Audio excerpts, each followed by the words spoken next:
Hello, ladies and gentlemen. We are heading into game number 5 between XL and G2. I was working on the analysis there, so I couldn't cover the previous games, but we are in draft right now. We see Sejuani first pick, and the follow-up is Midio and Jax on 2-3 for G2.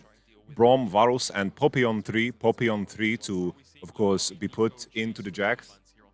So far, I kind of like what XL has brought to the table because it's easy to target the ADs that are going to be paired together with Milio. Main question here for G2 is how are they going to approach the 4-5 bans? Because the flexibility that AP Varus and Brom provide you is the fact that the AD and the AP values are there for Varus, so you have options to play maybe Tristana mid still, which Abadage was playing super well. Big throw in the previous game for G2. They were in a very dominant position, but they weren't playing a composition that allowed mistakes, and G2 has definitely brought a lot of mistakes to this BO5, and XL has been quick to pounce. XL, I think the individual performance of Patrick has been absolutely phenomenal. Abadage and Peach definitely performing better than in previous series when it comes to the 2v2 mid. Caps, after a beautiful game 1, really fell off pretty damn hard. Question is now XL, Nico ban, of course. That was what Caps smurfed on in the first game. I think the idea here should be to just pick jungle on 4 or pick a top laner into Jax and then look to 5-pick a mid laner. So now the question is, are they going to play Cannon? They're going to play Nar, Cannon ban here for 5. Are they going to pick a different jungler? Peach, 1 game of Lee Sin. He completely smurfed against Mad Lions. But it seems like XL are just hovering the Azir. Could be a denial because the enemy is showing Milio. Instead now, hovering back to the Lee Sin. Game 5 Lee Sin, the balls on this dude. Never mind. No balls on this dude. He's looking in Trundle. I think Trundle is not that great. Sure, it's fine into Seju. But Jax is pretty decent into Trundle, I'd say. And also Milieu plus AD should be good into Trundle too. Just something to kite back with and to play slow with. I wonder if we're just going to see a Xayah to be paired together with the Milio. Lucian is also an option. But let's see now. Kog'Maw Milio. All right. Kog'Maw decent into Brom, I'd say. Varus is pretty decent into Kog. A lot of build diversity for Varus, but I think the AP variant is the strongest one. Let's see now what they pick mid. They finally lock in Jace. For a second, I thought G2 forgot this champion fucking existed, but good synergies here on the top side. And Poppy. Definitely decent in isolation against the Jax, but Jax shouldn't suffer. The main issue G2 has had is fight selection and how they play out fights. They never play towards the strengths, which is Hansama. And I think Brom has been a massive band-aid for their sloppiness in fights. Brom just provided way too much value. And I feel like red side composition is a good one to punish mistakes, but I think if G2 actually play on the range of Milio, Kog'Maw, and Jace, and they play fights very slow, I imagine a world here where red side is going to struggle to engage. And the main thing here is that G2 don't give the enemy team any opportunities to get value from these frontline killers. Red side, filled with meat grinders. Blue side, range advantage. They need to make sure that they provoke XL to be the ones posturing and engaging. Early levels, Sejuani versus Trundle, a little bit of back and forth. I think that the majority of the matchups here, if I just evaluate the early game, blue side should be stronger, but if they lose summoners and there are some imbalances in the position where summoners are gone, Trundle, Brom are champions that are monster strong in 3v3s. So it's very important that G2 actually get lane prio through the 2v2s and they leverage that into more. Blind is the adaptation, Varus Brom. I don't think Milio is the type of champion that is going to be able to punish too well. I think Brom should be able to get through lane phase and then Brom should get value with the Emax. Hopefully, Brom in this one gets some CDR for himself. That is the flash, trading it with Caps. Caps will have to flash. There's no way Peach. Oh, doesn't even need to flash. I thought that maybe Patrick will be able to get contact, but he did not. And the late invade is going to now create a split map situation. Let's see now if Millie and Kog are going to hard shove one wave. I don't think they have the right champions for it. It looks like they're hard hitting. They're trying to make the wave crash, but this Trundle is just going for Raptors. He is not lurking behind the position of Limit and Patrick. Limit and Patrick need to fake pressure as the Trundle does here, but I think he spotted on Raptors through a ward. Trundle, I think the reaction here from Trundle when the enemy team does this, I think he should just cross to try and stop doing Raptors. Because what happens is when G2's bot lane positions the wave like this, they need to pressure Limit and Patrick out. But imagine Trundle just undermines them and comes from behind. But he got spotted on Raptors, and all of a sudden this Kog'Maw and Milio hard pushing this wave goes unpunished. I think they could have gotten fucked there. Before those times, Hansama and Mickey getting the push here in the bot lane. Demolish. What's that? Yeah, it's on Mickey. It's on Mickey, yeah. All right, Limit Demolish. Kind of dank. I like it. Looking to squeeze. Trundle now on blue. Sejuani is going to cross into bottom side and do the golems. She's going to get spotted on the bush ward. So now they have full information of the fact that Trundle will be able to clear top side for free. I don't think Trundle's the type of champion that should look to get ahead himself. He should leverage his strength as much as possible and match. I wonder if they're going to set up for a gangplay on bot. But the issue is, of course, Bramovic does not have flash. So it's very hard to be the ones forcing. Trundle crosses into top side and is looking for camp advantage. And now Yike is just hovering behind his bot lane, but as this wave is going to be killed and crashed, Yike will just channel his recall and take his top side respawns. I wonder if they're going to look for a bot side crab. It looks like not. And Yike just takes the base. Peach now spotted on red. Secure everybody. Yike now, just because of this Trundle information, goes for the bot side crab because he knows he'll not be on time with the top side crab. And now Yike has... Ooh. Okay. Okay. Huge window. Mickey eating a lot of shit. This is going to be tricky. Used heal. Heal for heal. Now when Limit has flashback up and Trundle's going to cross on the bottom side again, maybe there's going to be an opportunity there. Trundle in the top side makes Jax not be able to actually contest the wave, and G2's bot lane. They have a lot of potion here on Hansama still. It looks like Braum and Varos are just going to match the base of Kog if he looks to base. If he decides to hit the wave, they're just going to stick around. And they are spotting now to see if Milio is sticking around. He bought boots. They don't have information on Milio yet. Braum face check the bush. And now Kog'Maw is getting pushed out. Blade will look to catch this wave. No dive pressure, of course, from the Trundle. Not so easy to dive, but BB will look to catch this. And now the question is if Ramna will TP back, deny BB from the push out, and then BB will be forced to TP back as well. Now Yike is avoiding to do the Grumpy because of the ward that Trundle placed, but I think either way, you know, this is pretty obvious. Oh, Abadage. Oh. Abadage. Abadage, you madman, holding flash for days. But it worked out in the end. I thought my man's just gonna flash. But Abadage can still TP back. It isn't the end of the day, he's going to catch this full wave. This was Caps burning his resources after the TP back. He has a full lost chapter. Abadage can be happy with his position. The question will be, Yike, considering he's behind, his level 6 will be quite late. Peach is spotted.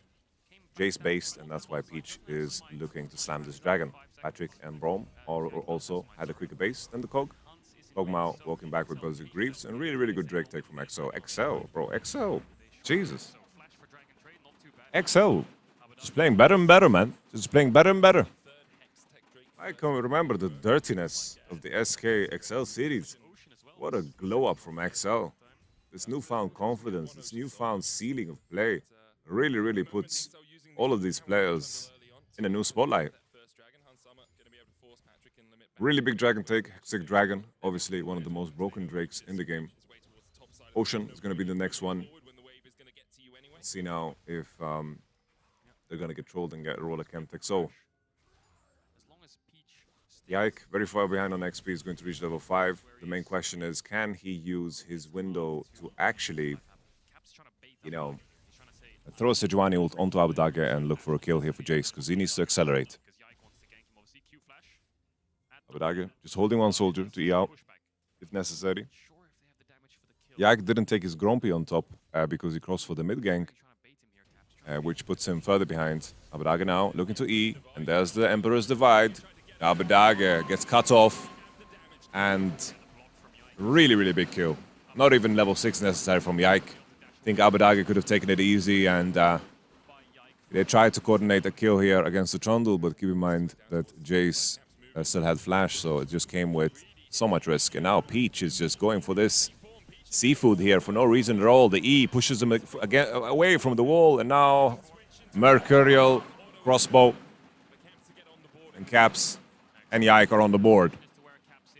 Very unnecessary stuff here from Abadage and Peach. And very unnecessary stuff, speaking of. Oh, extension. Patrick 1 HP. Has no flash. Ankara Messi. Abadage on the map, but loses. I guess mid lane is kind of frozen. Yeah, the extension after killing Trundle, I think it should have been go back to mid and just push out and take it easy. But Patrick did burn flash, Limit did burn flash, so outcome is still very good for G2. No big deal there, no big deal. I see the continuation. Abadage will have a window here where Yike has level 6, and there's a lot of angles to just throw a little bola onto Azir on mid lane. Yike reaching 6 now. Will they look to kill Abadage? They're pinging. 1 minute window where he has no flash. No window of flash either on Peach. I see that again, Abadage. The timing of Yike was really nice there on the Q. And then Peach just stepping into river for no reason at all. Like, this is psychopath behavior from Peach. What are you doing, son? What are you doing? Then eating him off the wall, flash over. And then here, you know, they could walk out, but at the end of the line, you know, they did commit 2 flashes to jump on Jace here. And Yike manages to kill Patrick here on the exit. And that makes everything worth it, of course. Limit showing on the mid wave. Berserker Greaves Mickey X. Are you smoking crack, mate? What is that? Is that a visual bug, man? Does he have Berserker Greaves? 59, 9 minutes. 1, 2, 3, 4, 5, 6, 7, 8. Mickey bought Berserker Greaves. That just looks like such a massive waste of gold. Is he looking to punch together with his passive on the enemy team, bro? That is some crazy-ass tech. I was skeptical of the Braum blind at first, but then I realized how broken Emax is. Let's see now if there's more to it than this, because it looks damn silly. Some attack speed for the Milio. I guess he gets extended range with his own W. Peach no flash from the situation before ults. The Sejuani. Sejuani no aftershock there. That's the Poppy ult out. Let's see if they can find lethal on Peachy. Peachy.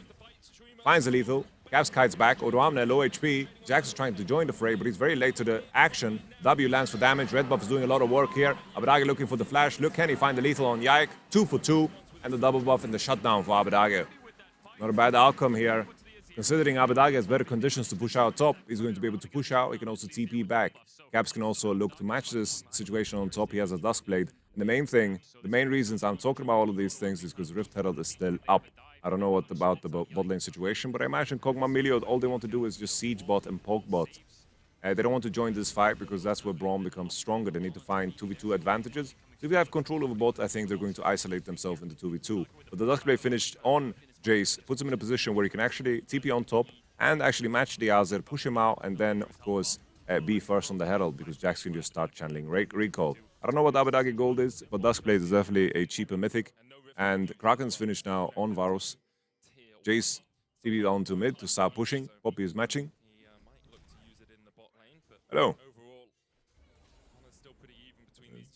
So hello to my homie. Abadage finally bases, gets Ludens, and now Duskblade is on. And I'm trying to figure out, oh, okay, so Trundle just straight up did Herald. All of the shit that I said before is just pointless. Trundle just straight up did Herald out of spawn, and G2 had nothing to say about it, but it seems like they're just killing this Herald. Jesus, that's terrible. You're just giving XP to the enemy team. Rift Herald actually gives XP.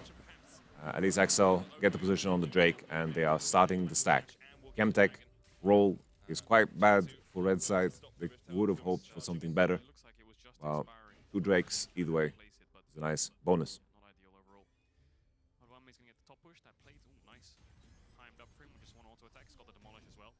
Very tired, guys. Very tired.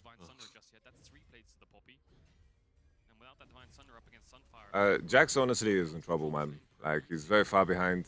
He doesn't have the Divine Thunder on base. Poppy is super, super strong. Broken Blade is bleeding out of his anus. Honestly, the last time we saw BB play Jax, it wasn't the most exciting games. Honestly, against Koi, I thought that he was getting kind of carried. So there's that. Varus. Alright, Abadage dodges the Sejuani ult. And Yike tried to shuffle back to not get pushed by the Azir ult and then to Q over it.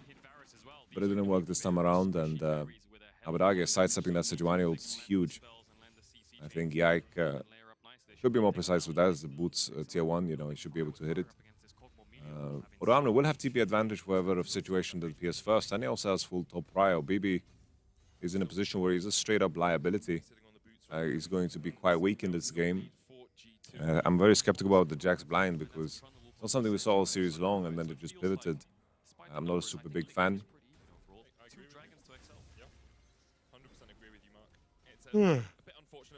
See the next scheduled will be in the window. Abadaga has no flash. He needs to just keep fishing on mid.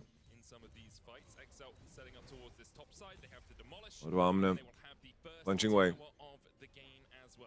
They're gonna secure this turret. First turret of the game. Still plating's alive. Feels like we are much later on in the game, but in fact we are not. Divine Thunder finally finished on Jax, but at this point I don't think necessarily he's going to be able to win. But I get no R, so Caps can Q onto him freely. And that's the first turret in the hands of Odoamne. He's very rich. This Poppy is 1.5k gold ahead. Odoamne, what a turnaround in the series. Game 4 and Game 5, what a bounce back from Odoamne. That's championship material right there. What a bounce back after getting solo killed. I think a total of 4 times. On the cannon, on the Gnar. He was looking quite rough. Now BB tries to bust out the Jax. And Odoamne on the Poppy. You know, he doesn't have that much value against the other champs in the game, right? But there's this element that Poppy has as an advantage, and that is the fact that she can just swing her ult. And as long as that ult hits one target, already that can be enough to sway the fight. And you're very bulky, very tanky, so you don't need to necessarily have value from your W to be useful. That is just a cherry on top of the cake. And here, the fact that she can tank the EQs from Jace and you know, is very, very durable. You know, later she can choose to buy a Natmas and just slam that on Cog because he has mixed damage, right? And then just the armor will be good enough to tank a lot of the EQs that are coming. I'm excited for that. Varus going for the AD build, probably Navori next because of his Luden's mid. I don't know how good that is. I think it's an okay build. I think the static shift variance is quite strong, but maybe there's something I don't know there.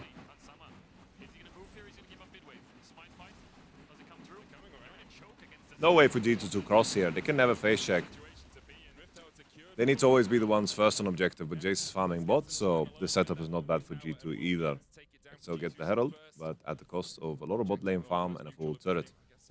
Broken Blade tries to peek forward. In reality there, he could have been in danger because there wasn't too much information in River. It is what it is. Superficial portions of their own jungle, but they'll want to try and get those a little bit deeper before they play for third Drake. And XL are in a pretty good position in really game 5.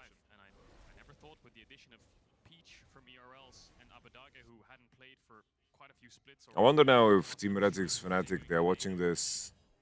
I wonder if they feel afraid or if they feel like, wow, we can actually win the whole split here. That to me is what I'm very curious about. Because it's one of those things where, you know,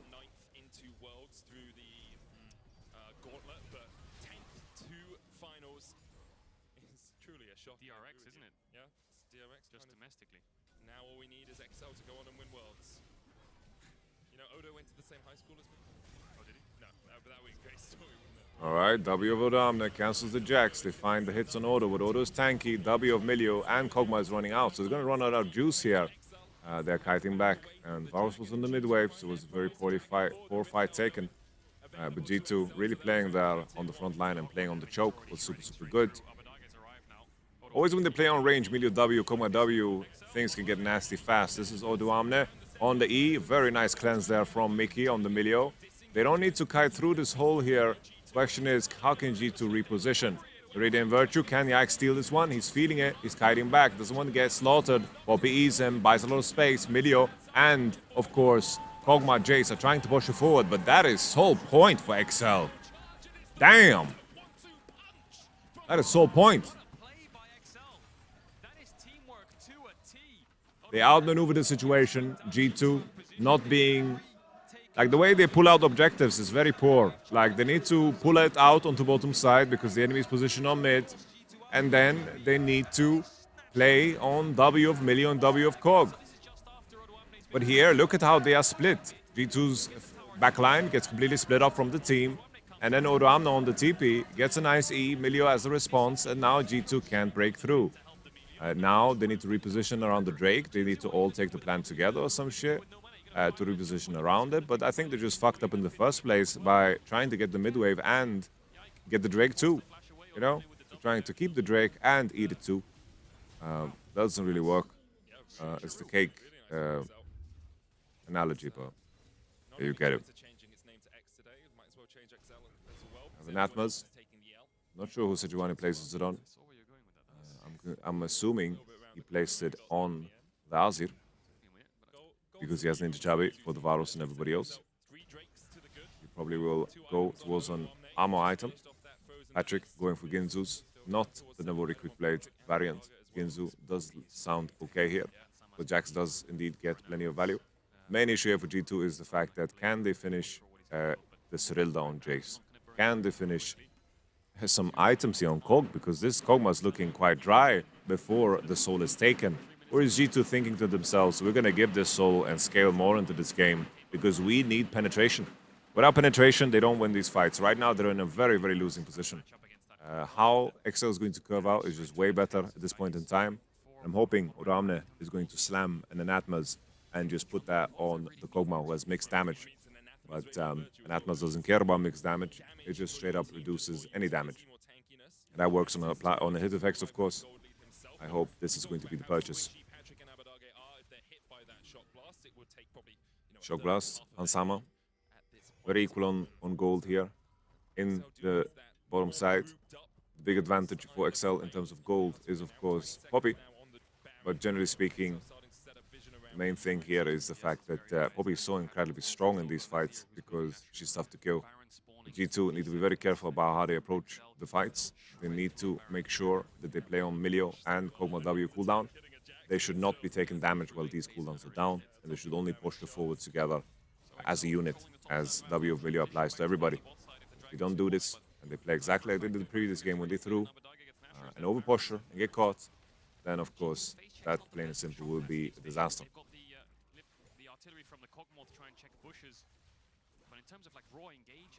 Ansama farming. Let's see if he actually has Hurricane Gold, I'm not sure. Try and contest that as Peach and Patrick walk up. Fartile Adoration will spot Peach as he comes around the corner. He clears that now. Yike trying to get rid of some of the XL vision control in their own jungle. Might look for a little foray in here. Just puts the pillar down to be a bit of a nuisance to Broken Blade. There's the Hurricane picked up. Just a minute and a half. Hurricane finished. 1 minute till Drake. I don't think that Jace is close to Cyrilda. He's trying to farm. Maybe he can squeeze a little last Whisper. But now the tough question is, does G2 feel strong enough to fight this? Sejuani is monster strong, but usually that doesn't matter, that's a non-factor. Kog'Maw 2 core. Varus doesn't have Ginzu. No Nash's Tooth on Azir 2. It's quite crucial, because even though Poppy is quite strong, Kog'Maw is one of the only AD carries that actually has, you know, enough damage to actually get through that HP bar. So, as things have played out in terms of the gold distribution, things are not looking too bad here for G2. The reward plays for Mickey because he doesn't want to be in a position where the enemy team just picks up a free Nasher for no reason. You just slam forward. Now you have Varus based on the Ginzu, and let's see if Abadag is going to take this cannon and then base for Nash's Tooth. Honestly, with everything on the table, I do think the red side should have an easier time around the next objective. But it all comes down to how disciplined are G2 around the Milio spells. Ansama Doesn't have a cleanse with the Varus ult. That's maybe an opportunity for Patrick, but of course Milio is there. Hansama getting caught. What is he doing? He's pushing forward. Milio ult is being used on Varus. They're hitting. Hansama now W on cooldown, Milio on cooldown. They're pushing forward when cooldown's on. Jace is queuing forward. Varus is popping off here because they're fighting with no Milio W, no Kongo W. Now the cooldown's gonna come up. They find a big stun. Why are they fighting with the cooldowns are down? G2 are not understanding the composition. Hansama pushing forward, they're provoking the engage, but now XL on the back foot because they get pushed out. 1 kill, but G2 managed to secure the situation after the fact because Trundle pushed it forward a little bit too far. Very important for G2 to be aware of Kog'Maw's position. Be aware of Kog'Maw's W. Count it down. This should be your mantra. Wherever Hansama is counting, that is when you push her. XL, find a little squeeze here. The pink was beautifully placed. They are hitting it. Blue trinket being used. They know they can flash check the area. Peach has been found. Peach with... Oh, big fat hit from Caps. Peach is driving by. I don't know why he took this path, but his loss of HP pushes, of course, XL off the objective. But it was a clever play, but G2 is aware of this. Nashor has been stolen many, many times in this playoffs and all across the world because Nashor is playing in simple paper. Doesn't do enough damage. It looks menacing, but that is half of the truth. It is indeed very, very squishy. Milio ult, use on Varus ult, boom. He had to hold it. That's the Milio ultimate, the cleanse and the heal to get the move speed. And now when the W is down, this is where things get dangerous. Abadage with the mistimed R ult and Abadage being out of position definitely gives G2 fighting chances here. But Varus was, of course, completely popping off. And now the E of Broken Blade used once again. Cleanse and Flash used. I think Abadage really misplayed this fight. Was way too far forward, ulted absolutely nothing. And then Peach on the exit. You know, it's very dangerous there how G2 played it because when Jax actually queued forward, that should only work because of how poorly Alzir positioned from before. Because you need to play around your W cooldowns. Now Mickey and his Cog, they're slowly scaling. The W cooldowns is what XL needs to play around. They need to provoke the Milio W and the Kog'Maw W, and then they need to re-enter. So it must have been a bug because now Milio has regular shoes. Did he just sell Berserker Greaves? Is that what's up? Did he sell Berserker Greaves, guys? He had Berserker Greaves on my screen. Am I crazy? All right, Anatmas from Odoamne putting it on Kog. I like that. The seafood here, Yike in a position, potentially flank. Doesn't make a lot of sense, but Cyrilda finish on Jace. This is going to be a massive factor in the upcoming fight. Broken Blade, still rather weak in these fights, but his cooldown allows him to find re-engages with the E. Jace on bottom side. Can't pre-poke the situation, and now Patrick and XL, very good position here. They're forcing Jace to react. They have a lot of damage with the Varus, a lot of damage with the Azir, and they're hitting it. 7k. Poppy is trying to hold. Can she channel a big R and then bonk people? Can she find it? Oh, beautifully played from XL. Odoamne finds the bonk, and Odoamne finds the E. Now G2 are being kited out because of the Ws, and now they're just exiting. They're out. The EQ hits, but one person for Nash. We take that trade any day of the week. Peach doesn't have pillar yet. Places it. The little building. Yike. Tries to connect, but beautifully played here from XL. G2 trying to squeeze with the bottom wave, but this just means that Jace is not in location to actually hit. Yeah, this is why Jax is such a piss useless champion in this game. He should be the one split pushing and pressuring, but he was so much weaker than Poppy. And then the ult lands on Yike there. The combo with the pillar and the EQ limit, blocking the damage as the enemy tries to approach. It finishes, and all XL need to do is run for their life. XL once again in a beautiful position to win this game. The Braum is getting so much value because every time those Ws come out from Kog and Milio, then the Braumi just comes out, and the majority of G2's pressure can be soaked up by this Braum. If Braum has enough gold to also put by an Atmas and put it on Kog, then he can definitely deny a lot of damage, but it seems like he's going for Knight's Vow. You know, Braum needs to work on a budget. Now, gold is even, but XL with his Nashor, better position around the area. Caps is now grouped, looking for EQs, going on a bot wave, as it is showing. He spots the blue trinket here, and Abadage gets pushed out. But with this information, required from these wards, XL will just push mid for free, and Abadage is looking to hover. And now if they spot people cross into mid, Abadage will go into the bot wave once again. Very good usage of information here, Abadage. Odoamne pushing a little bit too far forward, but Abadage waiting for enough people to spot it on mid, and now he shows in the bot wave, and they're playing a very strong 4-1 here with the information they created off of the tempo they had after the Nash. Now 20 minutes, 20 seconds until Drake spawns. Caps needs to find these EQs. Varos ult goes wide, Braum ult also goes wide. A lot of tools here being used. W of Kog'Maw is getting a lot of value. The Hurricane is hitting. Hans Sama falls low. The Nash's Tooth of Azir does too much damage. Hans Sama overextends, and they're pushing forward. Caps has flash. He's holding it. Maybe he held it too long. He's getting slowed by the Trundle, the EQ, the Shuffle. Oh my goodness. XL can the end. Let's take a look at the minion situation. There's a wave here in mid. Only Mickey and Sejuani is alive, but Sejuani is doing enough to maybe stall enough time. Yike here surviving on a sliver of health. No Liandry burn because, of course, Azir has a Luden's Tempest. Now, no ending. Yike bought enough time. Now Yike will be dead, of course, but it means that off the back of this, even though they can't end, the game is practically over anyway. They're gonna get soul here. They're gonna get even more than that. And it is almost poetic that the biggest weapon G2 invented all split long was the Emax Braum. And now a 1-2 Braum is going to be what puts them in a damn coffin. Of course, it's a coffin with a door. Like, they can still make the run back and find a rematch, of course. But XL, they're also qualifying, might even just fucking qualify to the World Championships through this. You know, if they get first, if they're top 2, they qualify to the regional qualifier. Beautiful. That's very important for Europe. Hans Sama just walking through this, the Emperor of Shurima. This is his battlefield. And the Milio and the Kog are just not doing enough. The Braum is denying too much of the damage, and the backline of Varos and Azir can easily compete. Beautiful shuffle from Abadage.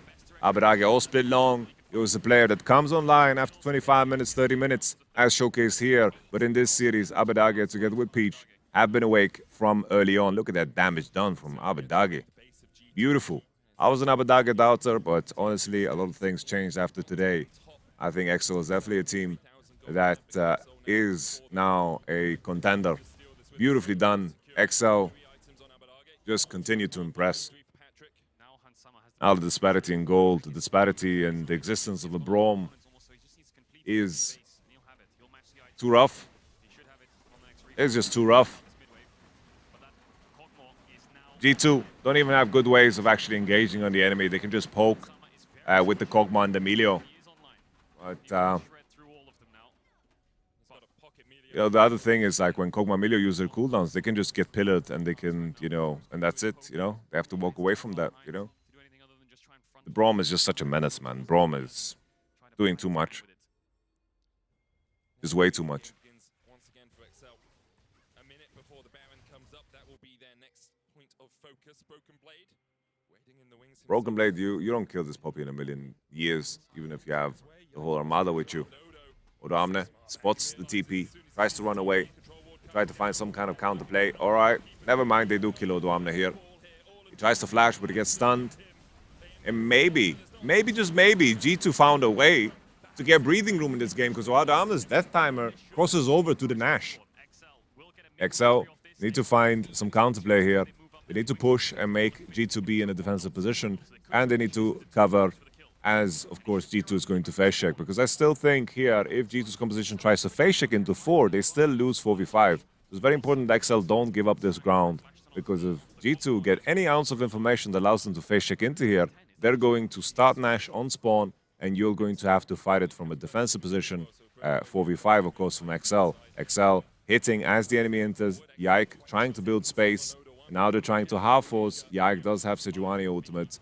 Glenn's ready for Patrick, and also Merc's on limit, so he would just tank that, but maybe this is a good thing to force. Poppy, no ultimate. Peach, no flash. This is a window. Hans Sama hitting. This kill on Poppy gives them this opportunity. Somehow, Azir is fighting back. Kog'Maw with the DPS of the Milio W. They couldn't kite that back. No Tron the Pilon Kog'Maw to make him pushed off the fight. G2 find a way to claw themselves back into the game. This Nasher will beautifully lead into the most decisive moment of the game, which of course will be the Elder Dragon. They will not be able to leverage any split push, no tactics. The minions are too far away. Maybe they can find a slow push because BB does have Nash. Maybe he can find a fat-ass slow push and maybe threaten end together with his Jace. With this Nasher, maybe that is the only thing that can maybe leverage this Nash with, because the stats aren't super interesting. It's all about position, position, position. And of course, Nash helps you on the mid position because of the super dub minions. But I think here, the moment XL see that W from Milio land and W of Kog'Maw land, they need to disengage. They need to disengage in Kite because it means that Kog'Maw is not hitting Nasher. From the pillar him, Kite back, and take it easy. Now stopwatch. 4 of them in the pockets of G2. They know that this next fight is going to be the deciding factor. G2 find that play on Odo Amnet that I didn't believe in, but they did have enough to kill him. They created some chaos in the position, and I believe that XL gave up the location a little bit too easy. They needed to make sure that G2 pays a bigger blood price as they face check into it. The last bush that they need to face check into was, of course, only the Pixel, but I think they needed to start that way earlier. And then maybe Varos and, of course, Azir can find some value if they throw their ults coming out of fog and try to DPS as much as possible. Alright. Abadage doesn't have Void, not really necessary in this game, perfectly fine. He has the pen from the Ludens and the Sorcery Shoes. I think the Void Staff would overcap him a little bit, so I don't mind too much. Even though Void value becomes very strong here at 50 MR, it should still be his last item. Let's see now. G2. Elder's alive, but they're just playing the game plain and simple. They are looking for siege opportunities, and then when the siege opportunities run out because the enemy is defending in their base, this is when they will turn around towards the Elder. Ramno on the mid wave clears it. Jax is just buffing it from afar, and now he backs off. Jax now basing for potentially a Zhonya's Hourglass. Zhonya's Hourglass finished. Now XL are face checking. They have enough information. Sejuani and Milio, and also Kog'Maw very late to the situation. They're positioning from bottom side. Considering G2 still have Nash for a little bit of time, it means that they can base fast if XL are trying to sniff out an end angle through mid. Now the EQs are going to begin to matter. Can they find enough EQs to marinate the enemy down? These are the hits. W of Kog'Maw and W of Milio now used. Hansama hitting away. And now we have to wait for the cooldowns. Let's see if XL actually recognize this moment. I don't like the fact that Abadage is showing. BB on the flank. Let's see now. The W is landing. Now Bromy, cooldown tick. Now they're going for the engage. Beautifully done by BB. He doesn't get knocked out, but BB is in the back. Doesn't use stopwatch. Why the fuck doesn't he stopwatch? Kog'Maw is hitting. Milio W. Now the cooldowns run down. They're backing off. 6k HP. Peach has a flash. He's stolen other objectives before. What can he do? Caps is looking for E. He's finding the knockaway. Braum is dead. Cooldown down. Milio W. Now Kog'Maw is hitting. The Hurricane is doing way too much. The range is just too much. The pressure is just too much. Peach is trying to catch the wave. He's flashing, trying to buy time. G2 are going to potentially look for an end angle. The death time is super long. Peach dies. The only person left alive is Odo Amne. Can he find a way to clear this wave? Poppy ultimate can push away the minions, of course, but if G2 are clever about it, they're going to just, of course, block that Poppy ult. And now Odo Amne is trying to buy time. He's very healthy and tanky. Maybe a Buckler to slow them down. Death timer on Abedage, 29 minutes. I think G2 need to pivot to Elder. They don't have an end angle here. Odo Amne, steadfast presence, is on the location. But this also means G2 will get a free Elder. And the question is, will they be able to convert this into more than just a Nasher? It's very important that XL are aware of their position. Very beautiful flank from BB. Imagine my boy here use a stopwatch. He doesn't use stopwatch, gets stunned off of the Braum Q, and gets CC'd down. If he uses that Hourglass he just purchased, would have been better. Would be funny if his Zhonya's Hourglass purchase changed the button that the stopwatch was on. That would be fucking hilarious. But look here. The moment Hansama gets that W on, Milio W on, everything just shifts and he turns into Machine Gun Kelly with a big belly. Because Kog'Maw is here to eat. Alright, look at that Kog'Maw damage. Jesus, it's almost over 9,000. Milio with the Berserker Greaves. didn't do too much, obviously. I'm just messing about. GA finished. Void Staff being purchased now by Abadage. Now Varos is really feeling useless in this game. He's a dog. Mikos is finished. Milio is finished. The Hans Sama, Mickey, Kog'Maw combinations are really pulling through here after a very contentious early game. I have to ask myself if there was any other Elder that XL might have had, would this game already been over? Because this Chemtech is not doing too much. G2 is looking to push the enemy out. They're chasing with the Elder. They're trying to force a fight no matter what. Abadage trying to find a TP angle. Can't even put down a turret. He's going to put down maybe a TP somewhere, maybe on the wave. He's trying to join from the far route, but Abadage is going to be way too late. He can't put a turret. BB flashes in. Doesn't even have to. Oh! All right, Odam that pushes one guy away. Milio is out, but it doesn't matter. Elder is in full pursuit. Trundle Pillar, they managed to find and force the GA. Dragons. The Dragon Breath. XL trying to hold the turret, but the turret is squishy. Yike, very tanky, and G2 manage to clutch it out. They manage to actually come back from death. They looked death in the eye and they said, not today, baby. We want to go to finals. And XL with a valiant performance today. Beautiful performance. They have a lot to be proud of. They have a lot to take away, a lot to learn, and also a lot of confidence to take away from this one because they are facing teams that should be on paper weaker than them after this performance. XL, in their first best of 5 of this year, take G2 all the way to 5 games, and G2 conquered their own demons after losing to Mad Lions in the previous best of 5 that they played. The final one in spring, they do manage to clinch out the 5th game. It all came off the back of a damn Poppy. Poppy catch the onside. Poppy, why are you even onside at that moment in time? That's just crazy. Poppy gets caught, and then XL4 don't know how to play the defensive line. And Mickey, his Leona performance was a rough one. The Millie performance was pretty crispy and clean, honestly. I liked it. BB was super dominant, and then at some point, especially in game 4, definitely had some shit performances. Caps, he was a little bit too much of his juice there in the game 1 because he completely 1v9'd that one. And then the continuation from him, it was a little bit of a liability there because Abadage and Peach actually got a lot of gold value there, but XL, what a damn performance. I think the key takeaway should be that they should be damn confident coming into that second best of 5 that they will play. They're already in top 3. They need to make top 2 to, of course, make it to the end. Patrick, your man on the screen, what a fucking performance. He played fucking good, by the way. The Varos just kind of runs out of juice when games extend for that long. This has been your coverage of the LEC, the last game of the XL versus G2 BO5. Thank you so much for watching. I'll catch you guys on the flippity flop. Peace.